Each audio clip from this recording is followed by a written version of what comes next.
वाह श्रीनिवास, अगले वाह।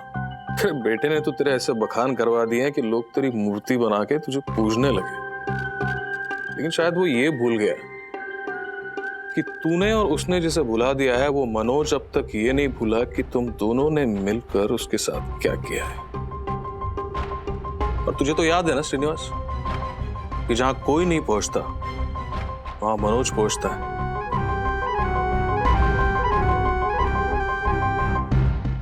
यादें भी अजीब होती हैं बंधु। दिल पे कितना भी बड़ा पत्थर रख दो, किसी झरने की तरह उस पत्थर को चीर कर आंसुओं की तरह ये बाहर आ ही जाती है।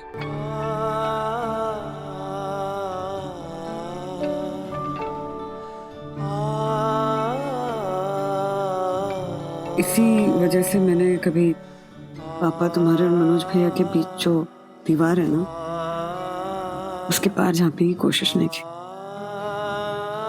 कई बार मन किया कि पूछूं कि ऐसा क्या हुआ था कि तुमने, खासकर पापा ने, मनोज भैया का अस्तित्व ही मिटा दिया अपनी लाइफ से। अगर तुम शेयर करना चाहते हो तो बताओ।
और इसीलिए जहां तक हो सके मैं दादा के बारे में बात करना टालता हूं।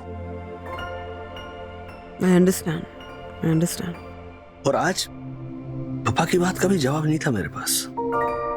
हम सच्ची तो कह रहे थे वो। मैं भी तो परेशान होता हूं ना, अपनी अच्छाई को लेकर, अपनी सच्चाई को लेकर। सत्य परेशान हो सकता है, पराजित नहीं। हैरी और माया ने कितनी कोशिश की राज, तुम्हें नीचा दिखाने की, तुम्हारी नौकरी छीन लेने की, पर सफल नहीं हो पाए ना, क्योंकि तुम अपने काम में सच्चे हो, अच्छे हो। और पता है, मुझे हमेशा लगता है कि माँ पापा की जो ईमानदारी है ना, वो आशीर्वाद बनके हमेशा तुम्हें प्रोटेक्ट करती है। आई नो बंधु, लेकिन पापा को ये हौसला कैसे दिलवाया जाए, विश्वास कैसे दिलवाया जाए कि उन्होंने जिस ईमानदारी से, जिस सच्चाई से अपना जीवन बिताया है, समाज को उसकी कीमत है। ऐसे कई सारे लोग हैं जो पापा को अपना आदर्श मानते हैं। इस बात का एहसास कैसे दिलवाया जाए? और ये सिर्फ हमारे पापा की बात नहीं हुई, ऐसे कई सारे पापा हैं इस समाज में जिन्हें लगता है कि आदर्श और नीतिमत्ता से जिया हुआ उनका जीवन निरर्थक है, उन्होंने समाज को कुछ नहीं दिया है, उन्हें कैसे विश्वास दिलाया जाए। तो हमें ना उनके लिए कुछ करना चाहिए। ये जो ईमानदार पिता है ना, ईमानदार मिडिल क्लास पिता, उसे ये विश्वास दिलवाना होगा कि वो समाज की किताब का बिना पढ़े हुए पलटा हुआ पन्ना नहीं है, बल्कि वो खुद एक किताब है।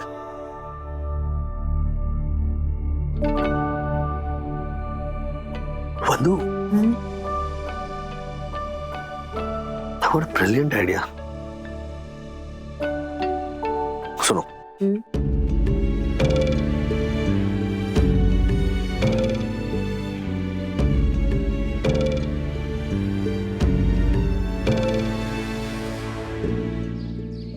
गुनगुन 8 बजे से वीवन कैफे में वेट कर रहा है और बार बार फोन किए जा रहा है, बोल रहा है कि प्लीज आ जाओ, आई कैन एक्सप्लेन एवरीथिंग। देख, मैं कितनी भी मिन्नती करे सखी, तू नहीं जाएगी। ऑफ कोर्स नहीं जाऊंगी, मैं नहीं जाऊंगी। ये देख सखी नहीं, उठाना मत। सखी हाँ बोलो क्या है। सखी इतना गुस्सा क्यों कर रही हो? I know your hurt but please come please.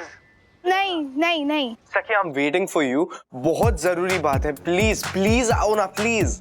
अच्छा ओके आ रही हूँ, लेकिन लास्ट टाइम हाँ ऐसे फिर से मुझे इंतजार करवाया ना तो कभी भी नहीं, I promise. Please come. Okay. Gungun यार तूने देखा ना, मैंने उसे डांटा ना, वो कुछ अर्जेंट काम बोल रहा था। चल ना। तुझसे ना हो पाएगा सखी, रहने दे। अरे यार ऐसे क्या कर रही है तू? चल ना प्लीज। नहीं, मैं नहीं आ रही। चल Gungun please please please last time चल। Okay guys, she is coming, alright? So get ready to surprise her, okay? Okay. शौक का तो पता नहीं, बट सरप्राइज जरूर हो जाएंगे पापा। तुमने प्लान ही ऐसा बनाया राजेश बाबू। अच्छा सुनो सुनो सुनो, सिर्फ पापा नहीं, मम्मी को भी ये सरप्राइज देना है, तो फिलहाल मम्मी को हमारे प्लान के बारे में बिल्कुल पता नहीं चलना चाहिए। ओके ओके हाँ, सेकेंडली सखी को बुला लो ना, because we'll need her. Okay, अभी बुला लेती हूँ। Alright, bye.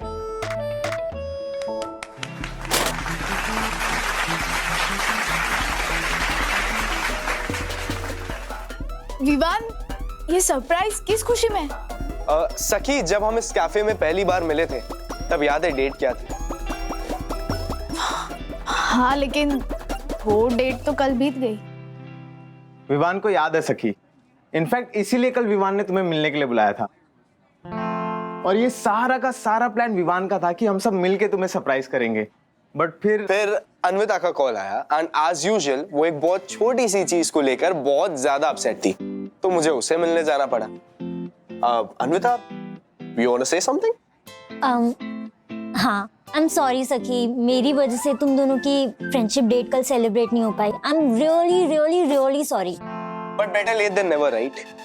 सखी, you are a great friend, in fact a very special friend. मेरे लिए तो you are extra special and words में आई डोंट नो कैसे बताऊं how special you are to me, but I just want to say thank you. Thank you so much for sharing each and every beautiful moment with me.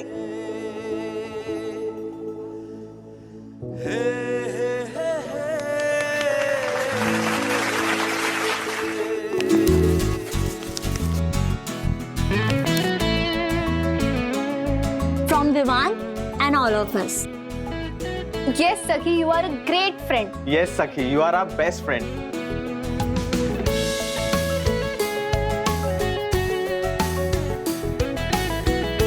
Gungun, कभी कभी हम हालात को जितना बुरा समझ लेते हैं उतने वो होते नहीं है ना?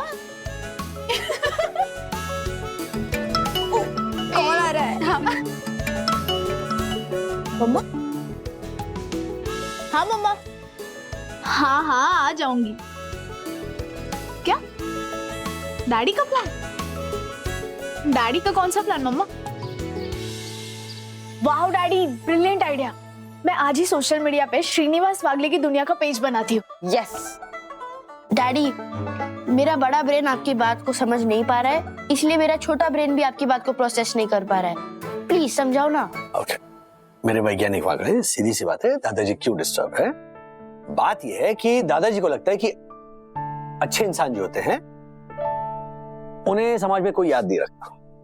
कॉमन मैन जो होता है समाज में उसका कंट्रीब्यूशन 0 होता है, जबकि हमें दादाजी को यह एहसास दिलाना है कि उनके जैसे कॉमन मैन समाज को सही दिशा दिखाने के लिए महत्वपूर्ण है, इंपॉर्टेंट है। और इसीलिए हम दादाजी के सारे जान पहचान वाले लोगों को, उनके फ्रेंड्स को, रिश्तेदारों को, दादर के जो लोग हैं जो दादाजी को जानते हैं, लाइक करते हैं, और जो बिल्डिंग के लोग हैं जो दादाजी की बहुत रिस्पेक्ट करते हैं, उन सब से कहेंगे कि हमारे पेज पे आए और दादाजी के बारे में कुछ अच्छे शब्द लिखें। हाँ, और जिसमें वो लोग लिखेंगे दादाजी के संपर्क में आने से, दादाजी के बातों से, दादाजी के सलाह से उनकी लाइफ में क्या परिवर्तन आया और हमारे दादाजी का उनके जीवन में क्या कंट्रीब्यूशन है। राइट। लेकिन इस बात का पता दादी और दादाजी को नहीं लगना चाहिए, इसका ख्याल हमें रखना है, समझे? या एक्चुअली इंपॉर्टेंट है। ओके ब्रो, मैं अभी भी नहीं समझा। हे भगवान, विद्युत भैया ये कितना सिंपल है। रुको, मैं आपको ना अपनी मम्मी का एग्जांपल देती हूँ। जब मेरे मामा और नानी ने मुझे अडॉप्ट करने की वजह से मेरी मम्मी से सारे रिश्ते तोड़ दिए थे, तब मेरी मम्मा ना बहुत सैड हो गई थी और डिप्रेशन में चली गई थी। लेकिन जब अथर भैया के दादाजी ने मेरी मम्मा से कहा कि यामिनी बेटा, जो आपके राइट डिसीजन में आपके साथ ना हो तो उसे सगा नहीं दगा समझो, और ये दगा दिल से लगा के रखने से जो हमारे दिल में बसे हुए सच्चे रिश्ते हैं वो भी दुखी हो जाते हैं। और फिर सिर्फ उतनी सी बात से मेरी मम्मा ना डिप्रेशन से बाहर आ गई थी, समझा? मतलब कि यामिनी आंटी जब दादाजी के लिए बनाए हुए सोशल मीडिया पेज पर ये बात लिखेगी, तब दादाजी को एहसास होने लगेगा कि दादाजी ने यामिनी आंटी के जीवन में कितनी पॉजिटिवली कंट्रीब्यूट किया है। राइट राइट अंकल, यही आपको पापा के पेज पर लिखना है। Thank you, thank you. बस मैं अभी आपके बाकी के कलीग्स को फोन कर रहा हूँ। Bye, thank you. हाँ ना, हाँ हाँ मराठी में लिखिए, पर लिखिएगा जरूर। हाँ हाँ।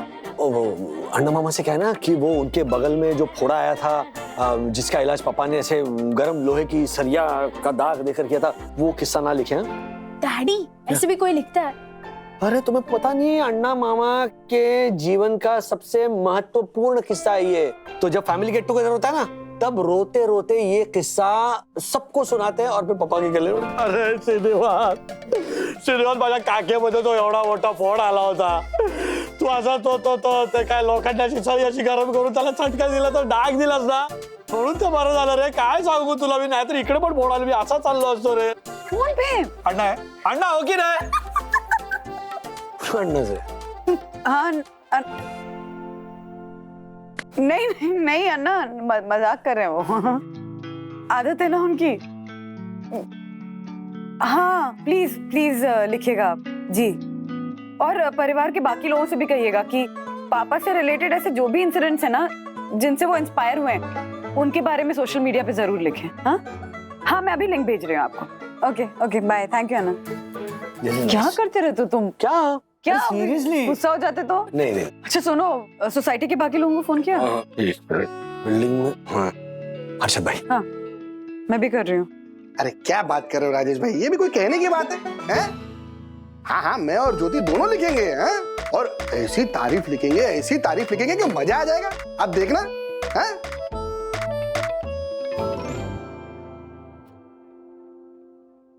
ओह माय गॉड! ए पंटा, व्हाट? तेरी हिम्मत कैसे हुई मेरी सोनी दर्शन हाइट सोसाइटी में ऐसे लापरवाही से घुसने की? और तिवारी, व्हाट? तुम्हारा ध्यान किधर है? क्या है ये? क्या है ये? मेरे जूते खराब हो गए यार। ओह माय गॉड! ए पंटर, तुझे तेरे गंदे जूतों की पड़ी है। तेरे इन गंदे जूतों ने मेरी जान से प्यारी, मेरी राज दुलारी सोनी दर्शन हाइट सोसाइटी के प्रांगण को गंदा कर दिया है। जानबूझ के थोड़ी किए, गलती से हो गए ना। चला रहेगा इधर से। साहब ये लीजिए कपड़ा, अपने जूते साफ कर लीजिए। हे तिवारी, व्हाट? तुम्हें भी इसके जूतों की पड़ी है? मेरी 100% हाई सोसाइटी के बारे में नहीं सोच रहे हो? ए पंटर, ये ले और मेरी 100% हाई सोसाइटी की लॉबी में पोछा मार। अगर तूने पोछा नहीं मारा ना तो मैं तुझे 500 रुपए फाइन मारूंगा, और अगर तूने फाइन नहीं भरा ना तो अगले महीने के मेंटेनेंस बिल में 500 रुपए ऐड कर दूंगा।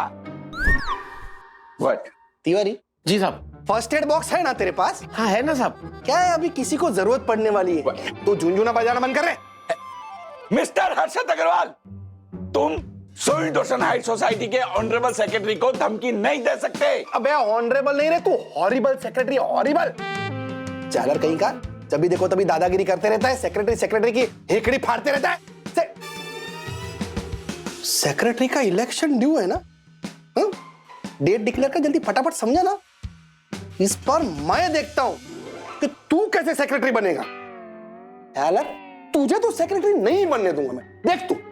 बे थोबड़ा क्या देखता है, फटाफट इलेक्शन की डेट नक्की कर वरना कंप्लेन करता हूं मैं अभी। अरे जा जा कंप्लेन वाली, और जल्दी इलेक्शन की डेट भी अनाउंस कर दूंगा।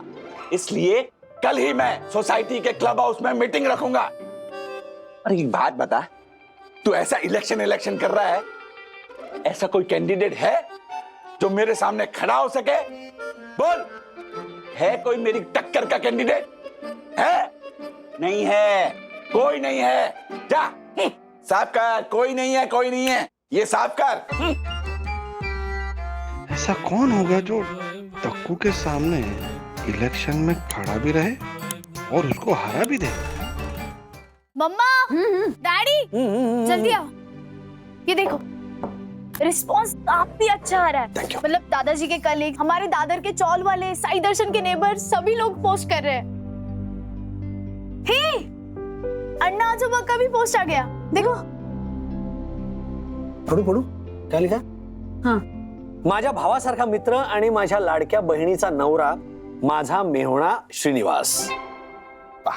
तू माणूस नाहीयेस, तू खरं सोनं आहेस. माझ्या आयुष्याच्या त्या कठीण काळात जेव्हा माझ्या काखेत फोड आला होता. वो फोड़ा?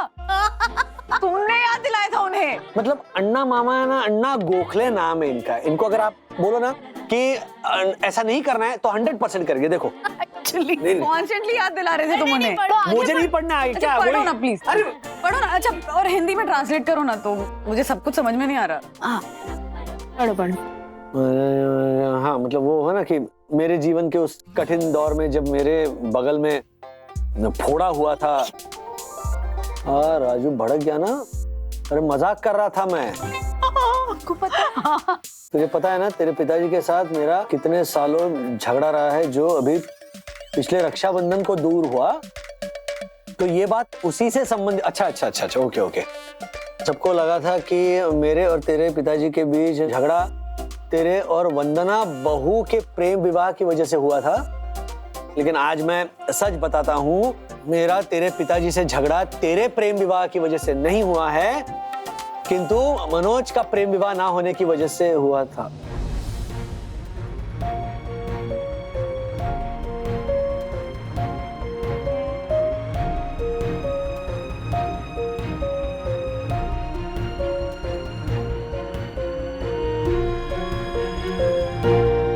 डैडी,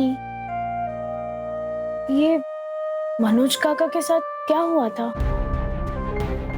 और अन्ना आजोबा और दादाजी के बीच उनकी शादी ना होने की वजह से झगड़ा हुआ, ऐसा क्यों लिखा है उन्होंने? अम्मा? नहीं, ऐसी कोई बात नहीं है. वो मनोज काका जो है ना, वो मम्मी डैडी, आंसर की दीदी, हम बच्चों ने दादाजी के लिए कुछ लिखा है, तो एक बार देख लो कि सही लिखा है कि नहीं.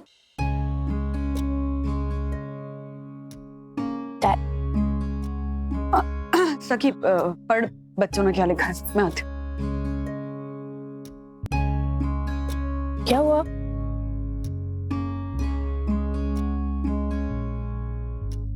सखी दीदी, क्या हुआ? अच्छा, हमारी ये पोस्ट देख लो ना, अगर कोई गड़बड़ है तो फिर हम डिलीट कर देंगे. अथर्वा, अन्ना आजोबा ने ना मनोज काका के बारे में कुछ लिखा, जो पढ़ते ही डैडी बहुत डिस्टर्ब हो गए. पता नहीं क्या बात है. ऐसा हमेशा ही होता है दीदी। मैंने कई बार मम्मी डैडी से पूछने की कोशिश की है कि मनोज काका कहाँ है और इतने सालों से हमारे कांटेक्ट में क्यों नहीं थे, लेकिन वो हमेशा मेरी बात इग्नोर कर देते हैं। वही तो ना, दादा दादी भी हमें कुछ नहीं बताते। लेकिन एक बात तो है, दादा दादी मम्मा डैडी ऐसी कोई तो बात है जो हमसे छुपा रहे हैं। पर ऐसी कौन सी बात छुपा रहे हैं? और अगर हमारे मनोज काका है तो कहाँ है?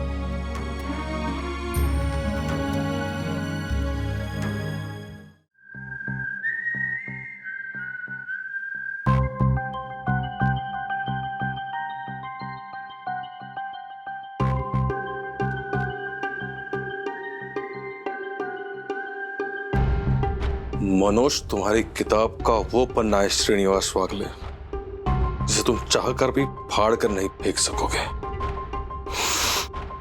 और राजेश वागले ने जितनी आसानी से अण्णा मामा की ये पोस्ट डिलीट की है, मुझे डिलीट नहीं कर सकते।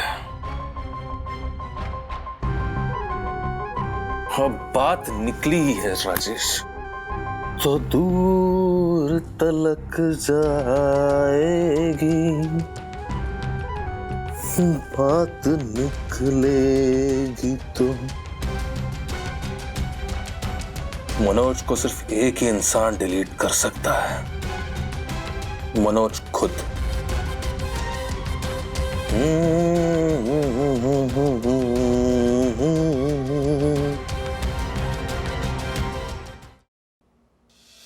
क्या है ये ले, और मेरी सोई डोसन हाई सोसाइटी की लॉबी में पोछा मार।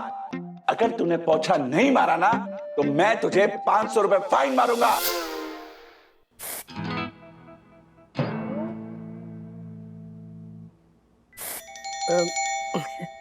हर्षद, आज सुबह सुबह हमारे घर में अचानक?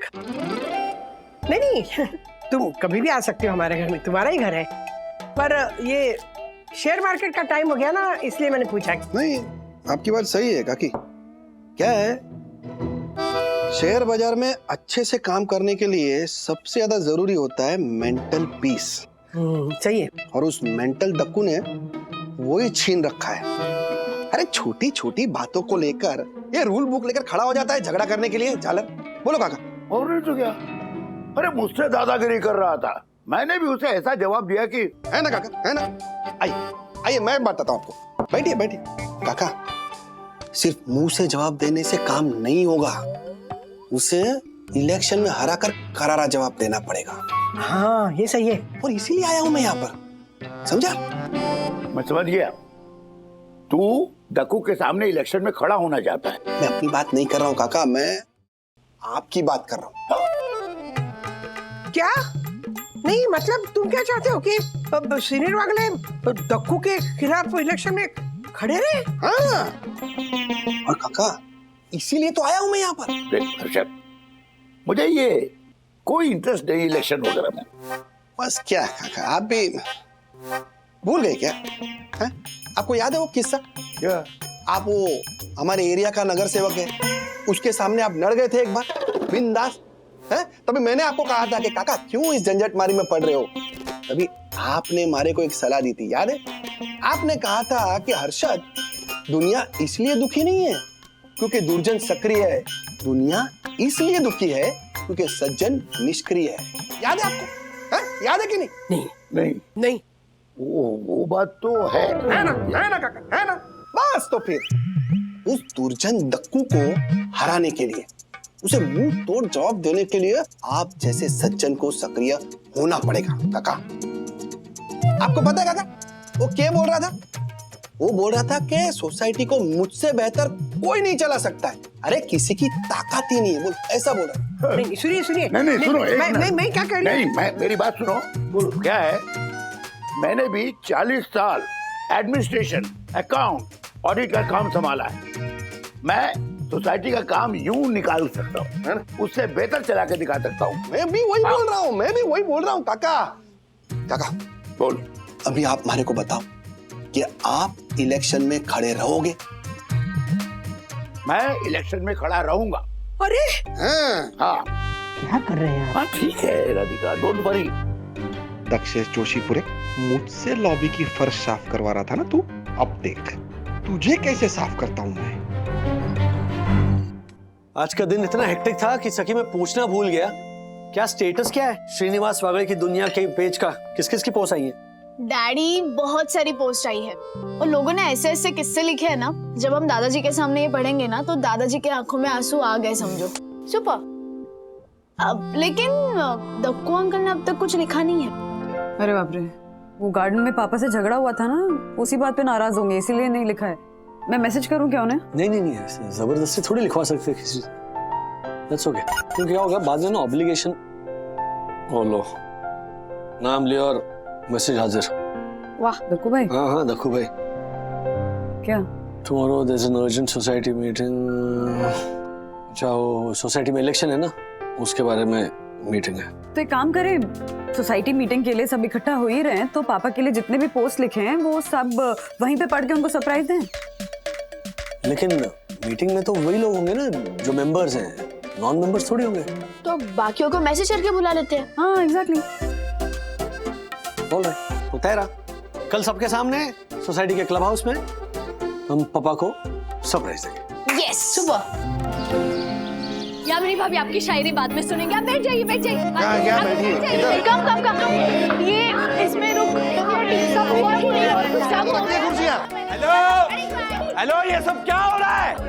अरे ये सब क्या हो रहा है? एक मिनट सब शांत हो जाइए। दक्कू भाई कुछ कह रहे हैं। हाँ बोलिए दक्कू। अरे ये कौन लेकर आया है यहाँ पे? कौन लेकर आया? ये स्क्रीन चंदू लेकर आया, हमारे ऑफिस का है। ये मीटिंग केवल सोसाइटी मेंबर्स के लिए है। Everybody out. एक मिनट दक्कू भाई, हमने बुलाया है मीटिंग से पहले, हमें कुछ बात करनी है। देखिए आपको ये सब करना है ना तो उसके लिए आप सोसाइटी क्लब हाउस रेंट पे लीजिए, पर सोसाइटी मीटिंग में ये सब नहीं होने दूंगा मैं, समझे आप? तिवारी ये क्या है? हटाओ बोतल यहाँ से। दक्कू भाई please please please I request you please.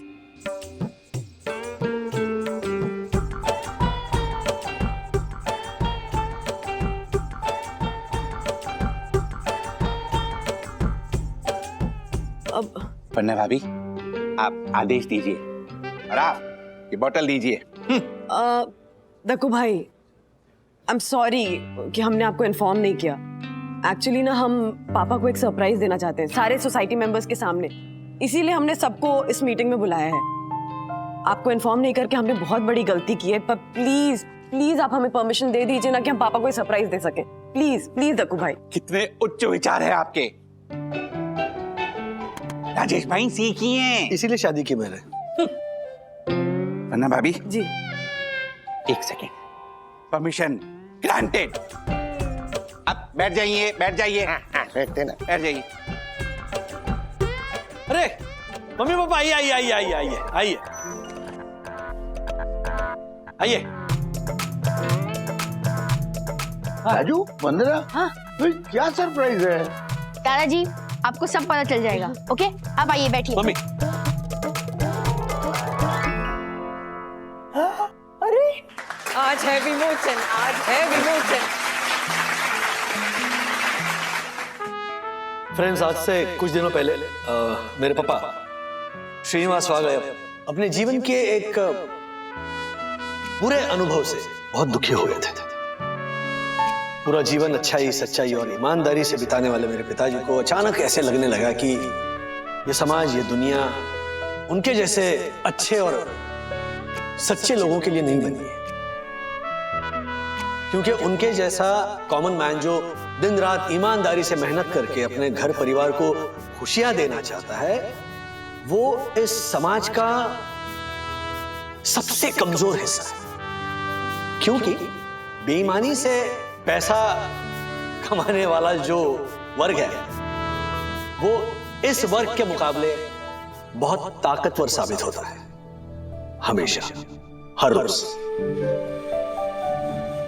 तो मैं कोई जवाब नहीं दे पाया, क्योंकि मैं खुद इस सवाल का जवाब ढूंढ रहा था कि ये जो सोच है मेरे पापा की, क्या वो सही है? लो कमेंट्स भी आने लगे, एकदम देव मानुस है ऐसा लोग कह रहे पापा के बारे में। खैर, तो मुझे उसका जवाब मिल गया। पापा, रावण के 10 सर थे, सोने की लंका थी, शक्तिशाली राक्षसों से भरी सेना थी। लेकिन फिर भी मर्यादा पुरुषोत्तम प्रभु श्री राम को वो हरा नहीं पाया था। पापा मेरा विश्वास कीजिए, आपके जैसे सच्चे लोगों के लिए भले रामायण ना लिखी जाए, लेकिन अगर इस समाज में राम राज्य है तो वो आपके जैसे सच्चे कॉमन मैन की वजह से। आपको इस बात का दुख था ना कि आपके जैसे लोग इस समाज को कुछ कंट्रीब्यूट नहीं कर पाते, तो हम आपको दिखाना चाहते हैं कि आपने क्या कंट्रीब्यूट किया है। दोस्तों, बिना किसी नाम या दाम की अपेक्षा किए बगैर मेरे पापा जैसे कॉमन मैन बहुत से लोगों के जीवन में पॉजिटिव चेंज लाया। और ये मैं नहीं कह रहा हूं, ये देखिए, ये वो लोग कह रहे हैं जिनका जीवन आपके संस्कार स्पर्श की वजह से खुश हुआ है या सुखी हुआ है। वैसे तो कई लोगों ने बहुत कुछ लिखा है जो मैं बाद में पढ़कर सुनाऊंगा, लेकिन अब मैं शुरुआत करने जा रहा हूं मेरे परिवार से और साई दर्शन हाइट्स के इस खूबसूरत परिवार से जो यहां इस वक्त मौजूद है।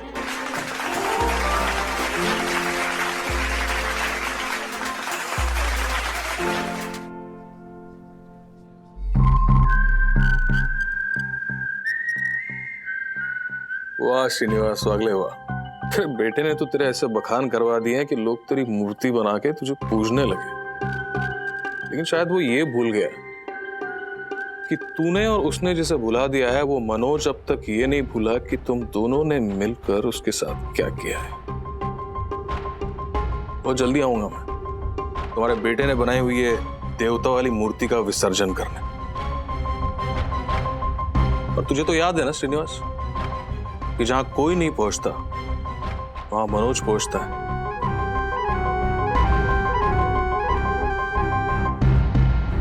बस मेरे आने की देर है, उसमें ज्यादा देर नहीं लगाऊंगा मैं। पापा, अक्सर सबके सामने आपकी तारीफ करने से कतराती हूँ मैं, ये सोच के कि लोग क्या कहेंगे। यही ना कि बहू को देखो, अपने ही ससुर की तारीफ किए जा रहे। यही तो है ना सबसे बड़ा रोग, क्या कहेंगे लोग। वाह। और इसी डर से हम अक्सर एक छोटी सी गलती कर जाते हैं।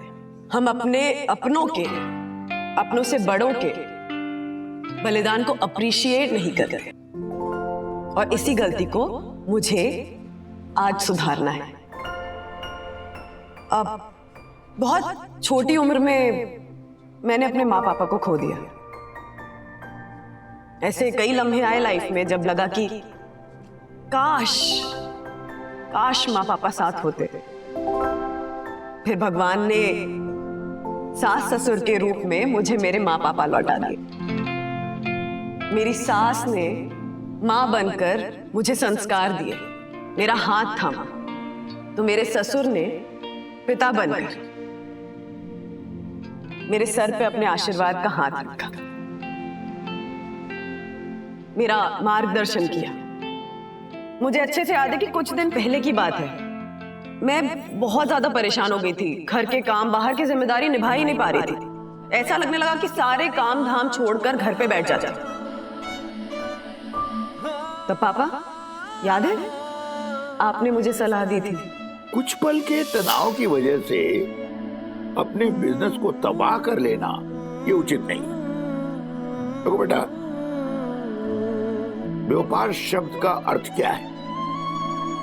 अपनी व्यग्रता को अपनी योग्यता से पार कर लेना, चाहे वो संसार हो या बिजनेस हो। अब दिमाग को आइस फैक्ट्री और जुबान को शुगर फैक्ट्री बना के रखो, फिर देखो हर एडवर्सिटी अपॉर्चुनिटी में बदल जाएगी।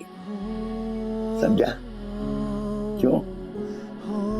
और उस सलाह की वजह से मैं अपने घर के काम, अपने बाहर की जिम्मेदारियां निभाने की फिर से हिम्मत कर पाई।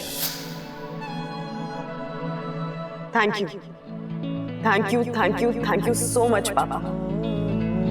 ये था आपका मेरी लाइफ में एक कंट्रीब्यूशन, ऐसे कई कंट्रीब्यूशन हैं।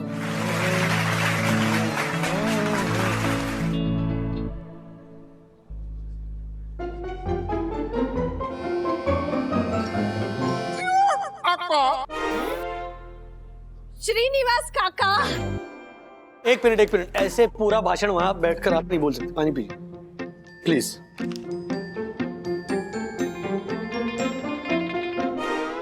आज तक ये बात मैंने किसी से नहीं कही, ज्योति से भी नहीं कही है। आज से कुछ वक्त पहले शेयर मार्केट में ना मुझे बहुत बड़ा लॉस हो गया था, बहुत बड़ा, मतलब डिप्रेशन में चला गया था मैं। ये सोसाइटी गार्डन है ना, घंटों उधर डिप्रेशन में बैठा रहता था, कुछ सोच नहीं रहा था कि ये करूं। हिम्मत टूट सी गई थी एकदम। और ऐसे में एक दिन तुम मेरे स्टॉक मार्केट के राजा दुखी क्यों लग रहे हो भाई? काका मैं कहाँ दुखी लग रहा हूँ? मेरा चेहरा देख के आपको लग रहा है कि मैं दुखी हूँ? नहीं, सब ठीक है काका, सब सही है ना। जिनके फोटो बहुत अच्छे दिखते हैं ना, उनका एक्सरे बड़ा खराब निकलता है। हाँ बेटा, व्यग्र मन समस्त शरीर को अस्त व्यस्त कर देता है। जीवन की कोई भी समस्या तब बहुत बड़ी लगने लगती है जब इंसान उस समस्या से लड़ने की अपने अंदर की ताकत को कम आंकने लगे। गिरने से लगने वाली चोट की डर से अगर दोबारा खड़ा होने की कोशिश नहीं करता ना, तो कोई भी बच्चा अपने पांव पर चल ही नहीं पाता।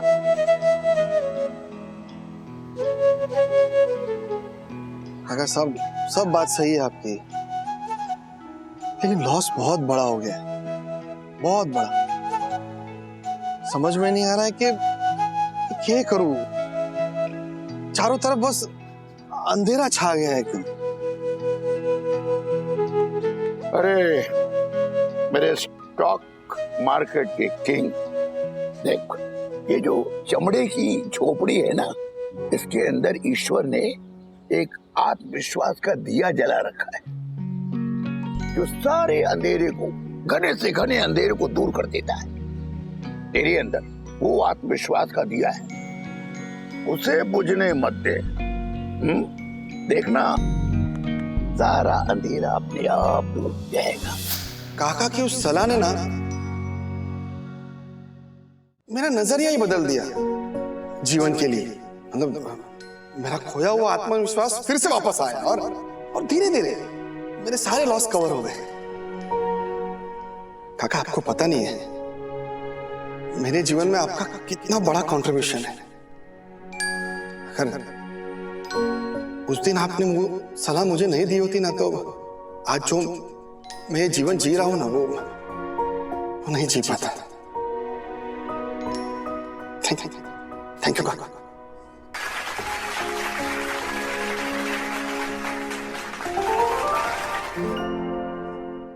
काका, मैं एकदम सच कहूंगा काका, आपकी उस दिन की बात ने मेरी रोज दारू पीने की आदत हमेशा के लिए छुड़वा दी। और अब तो मेरे बीवी और मेरे बच्चे भी मुझे बहुत प्यार करते हैं। काका बहुत महान है काका, थैंक यू वेरी मच। क्या कर रहे हैं आप? हाँ, वेरी गुड मिस्टर वालिया। आइए बैठिए।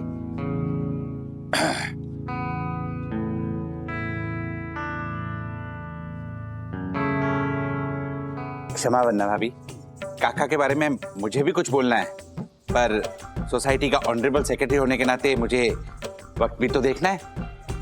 क्षमा, अब हमें ये रोकना होगा प्लीज। तिवारी, चंदू, लपेटो ये सब, चलो फटाफट फास्ट।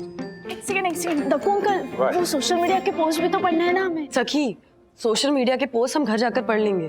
दक्कू भाई, आपसे बस इतनी सी रिक्वेस्ट है कि प्लीज पापा को 2 मिनट बोलने दीजिए ना, उनके सारे इमोशंस एक्सप्रेस करने दीजिए सबके सामने प्लीज। जो आगे वंदना भाभी। Tiwari, fast. Thank you Dakku uncle. Okay it's okay, जल्दी कीजिएगा। ओके, बोलिए।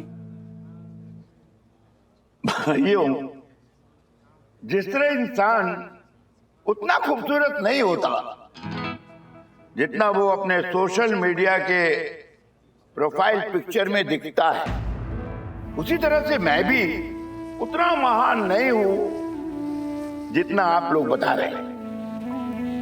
लेकिन हाँ, मेरी ईमानदारी और नीतिमत्ता ने आपको जिस सकारात्मक ढंग से छुआ है, उससे मुझे आश्वासन मिल गया। मेरे जैसे मिडिल क्लास एक पिता ने, एक कॉमन मैन, समाज को कुछ दिया है। मैं दुखी इसलिए था कि अपना सारा जीवन बेईमानी और गलत हथकंडे अपनाकर जीने वाला इंसान अपनी बायोग्राफी छपवा रहा है और लोग उसकी वाहवाही कर रहे हैं। लेकिन आज जो आपके दिल में मैंने अपने लिए सम्मान देखा है, वो किसी भी बायोग्राफी से मेरे लिए ज्यादा कीमती है। And I mean it. Very good, very good. काका थोड़ा आइए आइए आइए। तिवारी, तिवारी लपेटो उसे फटाफट। नहीं, एक मिनट संभालिए। क्या बात है काका। अरे मैं तो प्रस्ताव रखता हूँ, क्या आपके ऊपर बायोग्राफी लिखी जानी चाहिए। राजेश भाई, मैं रिक्वेस्ट करता हूँ आपसे कि आप काका के ऊपर बायोग्राफी लिखवाइए और उसको छपवाइए, क्योंकि ये एक कॉमन मैन का जीवन है राजेश भाई, जो ऐसे कई कॉमन मैन को प्रेरणा देगा। क्या बोलते हो सब लोग? सही बोल रहा हूँ, गलत बोल रहा हूँ? ओके ओके ओके, आप सब इतना आग्रह कर रहे हैं तो मैं पापा की बायोग्राफी जरूर छपवाऊंगा। लिमिटेड कॉपी छपवाऊंगा और बेचूंगा नहीं, बल्कि बांटूंगा। चलो अब मीटिंग शुरू करें। गेलसपी, रुक जा। पहले इलेक्शन का अनाउंसमेंट कर, समझा ना? क्योंकि इस बार सेक्रेटरी के तौर पे मैं ऐसे नाम का प्रस्ताव रखने जा रहा हूं जो तुझसे कई ज्यादा बेहतर और तुझसे कई ज्यादा काबिल है, समझा?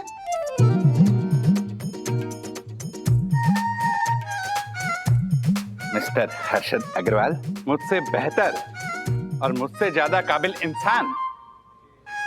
वैसे तो ये बात मीटिंग में तय होनी चाहिए थी, पर तुम्हें इतना ही विश्वास है कि मेरी प्यारी सोनी डोसन हाइट सोसाइटी के लोग मेरे अलावा किसी और को सेक्रेटरी चुनेंगे तो ठीक है, इस बात का फैसला अभी हो जाए। तो बोल, है कौन तेरा कैंडिडेट? पीछे जा। व्हाट? चल ना, जाना पीछे, हट। हाँ तो भाइयों और बहनों, इस बार सोसाइटी इलेक्शन के लिए सेक्रेटरी के तौर पे मैं जिस नाम का प्रस्ताव रखने जा रहा हूं, वो नाम है श्रीनिवास वागले। आप ही लोग बताइए, हमें श्रीनिवास वागले की जरूरत है कि नहीं सेक्रेटरी के तौर पर? है कि नहीं? श्रीनिवास वागले जिंदाबाद। श्रीनिवास वागले जिंदाबाद। श्रीनिवास वागले जिंदाबाद। श्रीनिवास वागले जिंदाबाद। श्रीनिवास वागले जिंदाबाद। श्रीनिवास वागले जिंदाबाद। श्रीनिवास वागले श्रीनिवास वागले।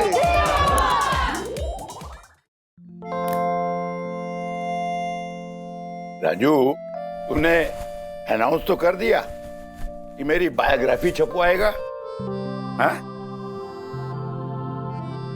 लेकिन बेटा, बायोग्राफी लिखना इतना आसान काम नहीं है, क्योंकि उसमें कुछ बातों का ध्यान रखना पड़ेगा। कुछ ऐसी बातें ना लिखी जाए जिसे लोग अन्यथा समझे, या कुछ ऐसी बड़ी बड़ी लंबी लंबी बातें ना हो, इसका भी ख्याल रखना पड़ता है। तो पापा, आप अपने जीवन के सिर्फ उन्हीं लम्हों के बारे में लिखिए जो आपको लगते हैं लोगों के लिए प्रेरणादायक हो। हाँ एग्जैक्टली पापा, आप ऐसे इंसिडेंट्स के बारे में लिखिए, ऐसी घटनाएं, ऐसे प्रसंग जिनकी वजह से ना लोग आपको अलग नजरिए से देखने लगे। हाँ,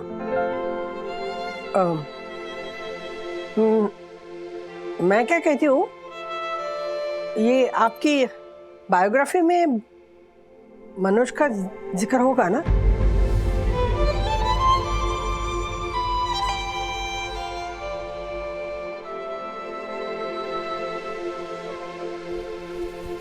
माँ, मुझे लगता है कि होना चाहिए। हाँ, मैं और बच्चे भी कितना ही जानते हैं उनके बारे में, नहीं? वही तो। राज, तुम क्या कहते हो? नहीं होनी चाहिए, बिल्कुल नहीं। बंधु, शायद हमने तुम्हें बताया नहीं कि दूर जाते वक्त उसने जो बातें हमसे कही थी वो आज तक मेरे दिमाग में गूंज रही है। ऐसा क्या कहा था उन्होंने? दादा ने ऐसा कहा था कि जा रहा हूं मैं कि आपकी दुनिया छोड़कर अपनी दुनिया बसाने। आप सब लोगों को मेरी कसम है कि आपके जीवन में मेरा कहीं भी उल्लेख भी मत करना। यही समझना कि आपका एक ही बेटा है, ये राजू।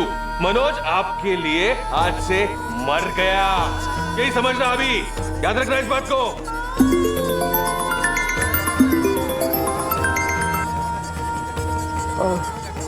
किशोरी का फोन है, आती हूँ।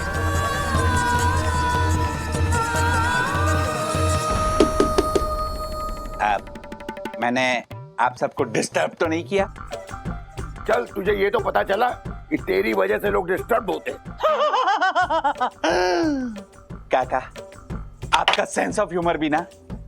वन्ना भाभी, आप सचमुच सौभाग्यशाली हैं जो आपको काका जैसे उच्च संस्कारी प्रजा हितकारी इंसान ससुर के रूप में मिले। काका, इसी बात पर मेरे द्वारा रचित आप पर एक कविता प्रस्तुत है। काका सुनिए। काका मेरे काका, अनोखी है आपकी बात, जैसे दुधारू गाय की लात, जैसे दुधारू गाय की लात। मुंह पे बोल देते हैं कड़वा, लेकिन मन में है इनके मिठास, जैसे दुधारू गाय की लात, जैसे दुधारू गाय की लात, जैसे दुधारू गाय की लात। This guy. राजेश भाई। जी भाई। आपको मेरी भावनाएं नहीं समझ में आएंगी, पर वन्ना भाभी आप तो समझ गई ना? कोई समझे या ना समझे, मैं समझ गया हूं दक्कू। तू मुझे मक्खन इसलिए लगा रहा है कि मैं सोसाइटी के इलेक्शन से अपना नाम वापस ले लूं। वाह वाह काका वाह। देखा वन्ना भाभी, इसे कहते हैं वो खत का मजमू भांप लेते हैं लिफाफा देखकर।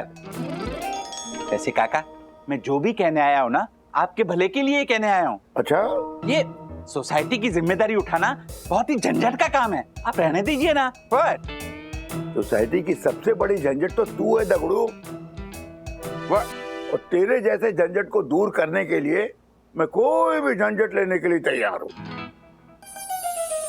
पापा, आप श्योर हैं? I mean, बायोग्राफी के साथ साथ इलेक्शन कैंपेन का काम भी मैनेज कर लेंगे? 100% नहीं कर पाएंगे वन्ना भाभी। एक साथ दो जिम्मेदारी का बोझ काका के नाजुक कंधे कैसे उठा पाएंगे? इसलिए मैं काका को एक जिम्मेदारी से मुक्त करने आया हूँ। दगड़ू, तू वाकई मेरी जिम्मेदारी उठाएगा? यस। देख, याद रखना, बाद में पलट मत जाना। व्हाट? काका, ये आपने क्या कह दिया? एक बार तारीख पलट सकती है, समय पलट सकता है, पर ये honourable secretary advocate Dakshesh Joshipura अपनी बात से कभी नहीं पलट सकता। मुझे परम पूजनीय वन्ना भाभी की कसम। अरे बाप रे। अच्छा, शाबाश। तब तो ये तय रहा कि तू मेरी दोनों जिम्मेदारियों में से एक जिम्मेदारी लेगा, और वो है मेरी बायोग्राफी लिखना।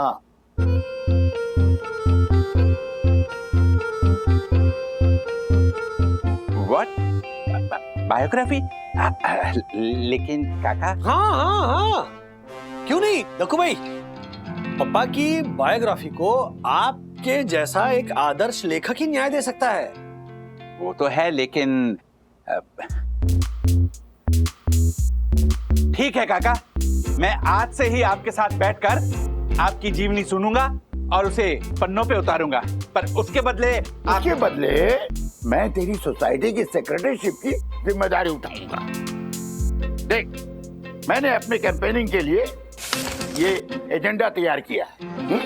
सोसाइटी की काया पलट के लिए मेरा 10 सूत्री कार्यक्रम, और हर्षद ने ये पूरा एजेंडा सोसाइटी के मेंबर्स को बांट भी दिया है। अब बता, लिखेगा तू मेरी बायोग्राफी? अरे पापा, दक्कू भाई एकदम प्रोफेशनल राइटर है। मतलब अपना लेखन और सोसाइटी का इलेक्शन, हाँ, ये दोनों मिक्सअप नहीं करेंगे वो, है ना दक्कू भाई? मुझे लगता है कि हमें दक्कू भाई को फोर्स नहीं करना चाहिए। उनको अपने इलेक्शन कैंपेन की भी तो तैयारी करनी है ना।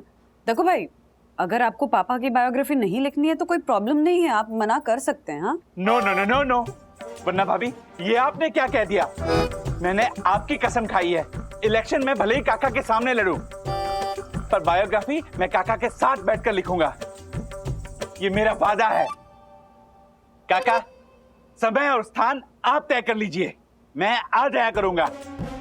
पर फिलहाल मैं चलता हूं, क्योंकि मुझे काका के इस 10 सूत्रीय एजेंडे का जवाब भी तो देना है। चलता हूं मैं, बाय। राधिका कहाँ गई?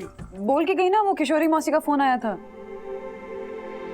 ये किशोरी के फोन आजकल बहुत आ रहे हैं। क्या हुआ बाबा? कुछ नहीं।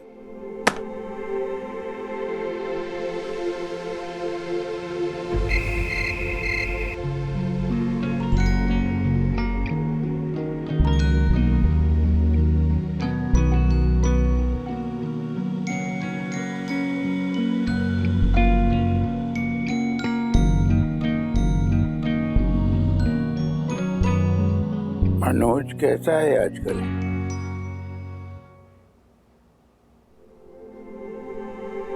अब मुलाकात नहीं होती। पिछले कई हफ्तों से ना उससे बात हुई है ना मेरी मुलाकात हुई है। होती तो बताती ना, पहले बताया था ना आपको। पर कुछ दिनों से किशोरी का फोन आने पर तुम्हारा असहज हो जाना मुझसे छुपा नहीं है। और कुछ दिनों से देख रहा हूं कोई बहाना बनाकर सुबह सुबह घर से निकल जाना और फिर देर रात वापस आना और मुझसे आंखें न मिलाना। मैं समझ जाता था कि अपने बेटे से ही मिलकर आई हूं। उससे मिलकर पाया हुआ बर्फ जैसा सुकून तुम्हारी आंखों के रास्ते आंसू बनकर बिखर जाते नहीं? कहाँ है वो? जहां भी होगा सुखी होगा, खुश होगा। उसने मुझे कसम दी है कि मैं उसके बारे में किसी से, खास करके आपसे और राजू से, कुछ न कहूं। राधिका, तुम चाहती हो कि मैं अपनी बायोग्राफी में उसका उल्लेख करूं? नहीं नहीं, आप सही कह रहे थे। अगर बायोग्राफी में मनोज का जिक्र हुआ तो वो शायद नाराज हो जाए, और अगर उसने मुझसे मिलना बंद कर दिया तो मैं जी नहीं पाऊंगी। तो मैं सही था, है ना? आप कभी गलत हो ही नहीं सकते, लेकिन जितना हम मनोज को गलत समझते हैं ना, उतना गलत शायद वो है नहीं। मुझे नींद आ रही है। सुबह सुबह सोसाइटी की इलेक्शन की कैंपेन करानी है और फिर दक्कू के साथ बैठकर बायोग्राफी भी करवाना है। तो better I go to sleep ना राधिका। Good night.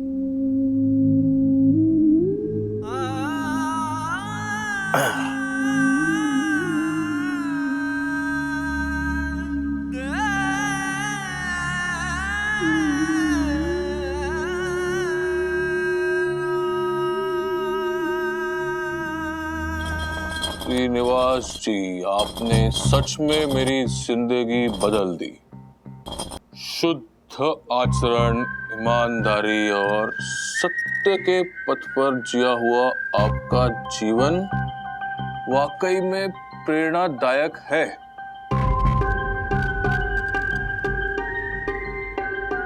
सत्य के पथ पर जिया हुआ जीवन, श्रीनिवास का जीवन।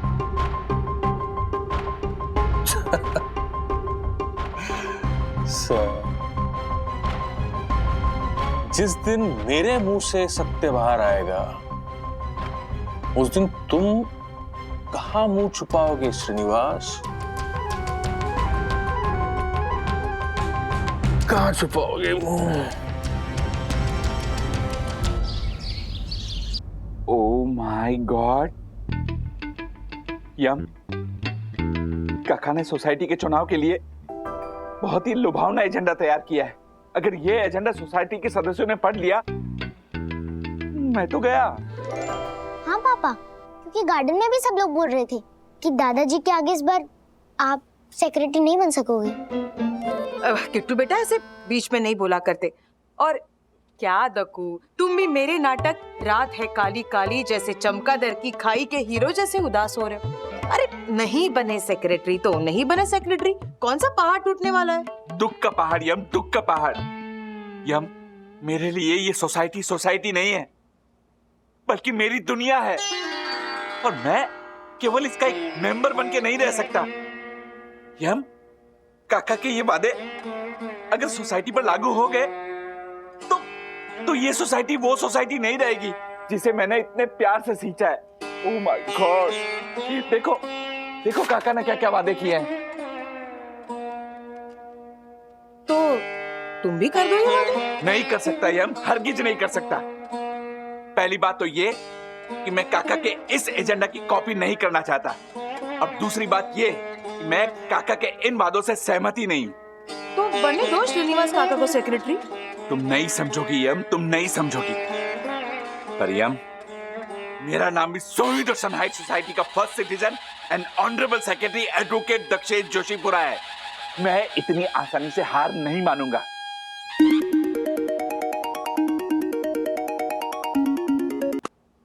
परम आदरणीय सुंदर सन्नारी वन्ना भाभी की जय हो। बताइए देवी, आपने सोसाइटी के सेवक को क्यों याद किया? वन्ना भाभी, एक मिनट वन्ना भाभी, मैंने आपसे कहा ना कि सोसाइटी का इलेक्शन एक तरफ और काका की बायोग्राफी एक तरफ। वन्ना भाभी, मैंने आपकी कसम खाई है, आप बिल्कुल चिंता मत कीजिए। मैं आज ही काका से मिलूंगा और उनकी बायोग्राफी लिखने की शुरुआत कर दूंगा। वन्ना भाभी, मैं सोसाइटी का इलेक्शन तो जीतूंगा ही, पर अपने सुंदर लेखन से आप सबका दिल भी जीतूंगा। Thank you.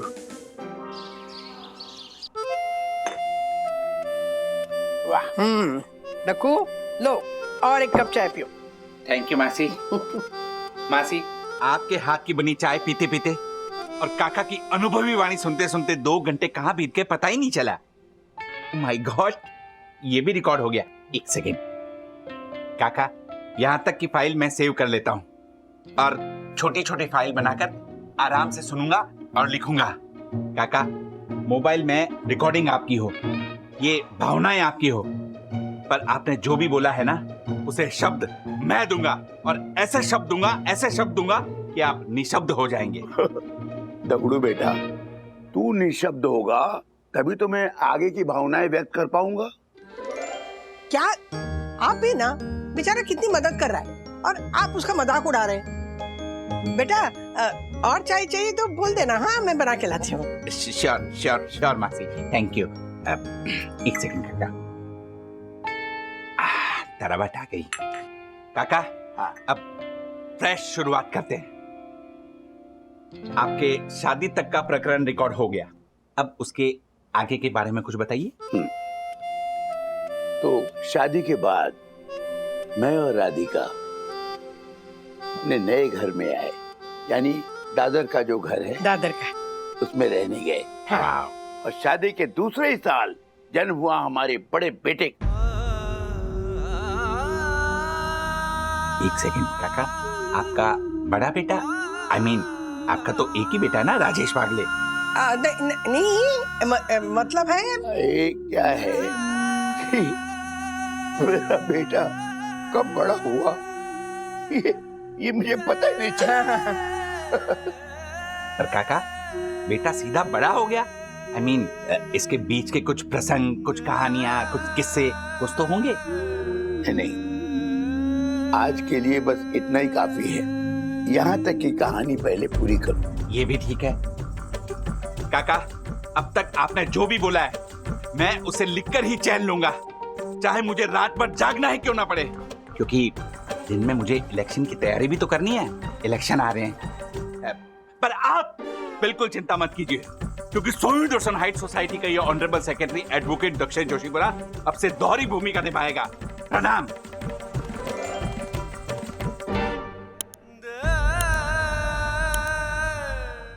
मेरी प्यारी सोनी दर्शन हाइट सोसाइटी के प्यारे प्यारे भाइयों और बहनों, श्रीनिवास काका का ये 10 सूत्री एजेंडा लुभावना लग सकता है, पर अगर ये सारे काम हो गए तो हम सब मुसीबत में आ जाएंगे।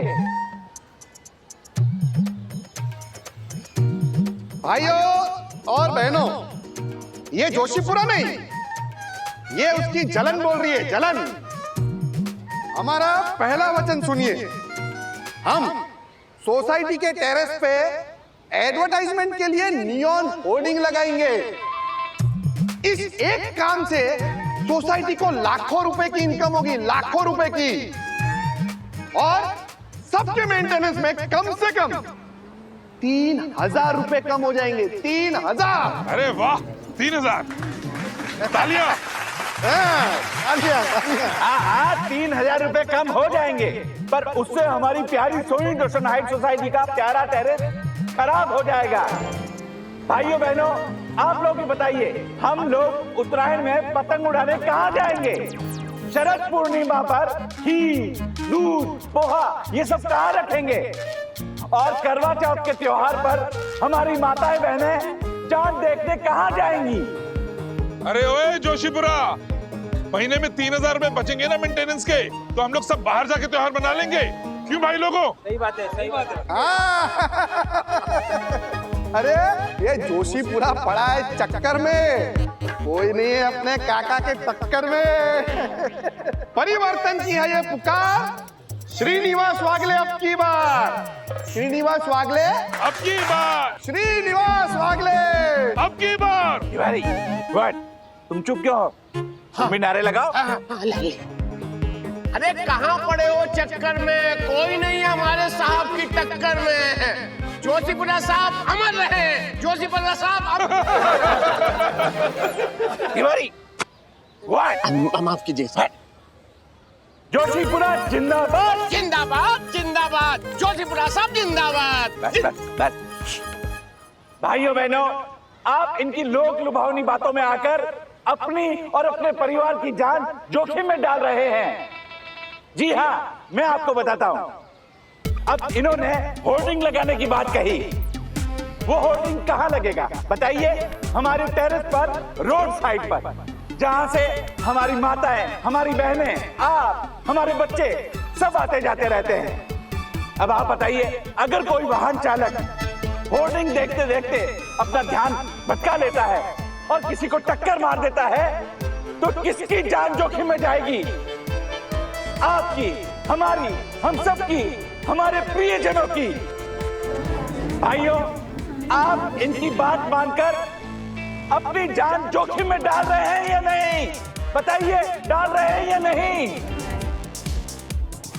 हर्षद, ये बात तो सच है दक्कू की। अरे काका, आप कहाँ इस झालर की बातों से इंप्रेस हो रहे हैं? इसे डिप्रेस करना। भाइयों और बहनों, ये दक्षेश जोशीपुरा ने दिखा दिया कि वो कितना नेगेटिव और घटिया आदमी है। अपनी सेक्रेटरी की कुर्सी बचाने के लिए ये हमारे परिवार और बच्चों तक के घायल होने की बातें कर रहा है। ये अभी आप हमारे को बताइए कि हम लोग अगर बाहर जाएंगे तो वहां पे भी तो एक्सीडेंट हो सकते हैं ना? हो सकता है कि नहीं हो सकता है किसी का एक्सीडेंट? बिल्कुल बिल्कुल जवाब दीजिए हमें। रोज न्यूज़पेपर में आता है। हो सकता है ना? बस ये इसी नेगेटिव और घटिया सोच से हमें लड़ना है। अभी हमारा दूसरा वचन सुनिए। अगर श्रीनिवास काका सेक्रेटरी बन जाते हैं तो हम ये जो गार्डन है ना, इसे प्राइवेट फंक्शन के लिए भाड़े पे देंगे और उससे होने वाली इनकम से गार्डन को और खूबसूरत बनाएंगे। और इतना ही नहीं, रुकिए रुकिए रुकिए, इतना ही नहीं, आपके मेंटेनेंस में कम से कम 2,000 रुपए और कम हो जाएंगे, है ना? सुनिए सुनिए, मतलब आपका मेंटेनेंस बिल जो अभी तक 10,000 रुपए आता था, वो घटकर सीधा आधा यानी 5,000 रुपए हो जाएगा। तालियां! श्रीनिवास वागले जिंदाबाद! श्रीनिवास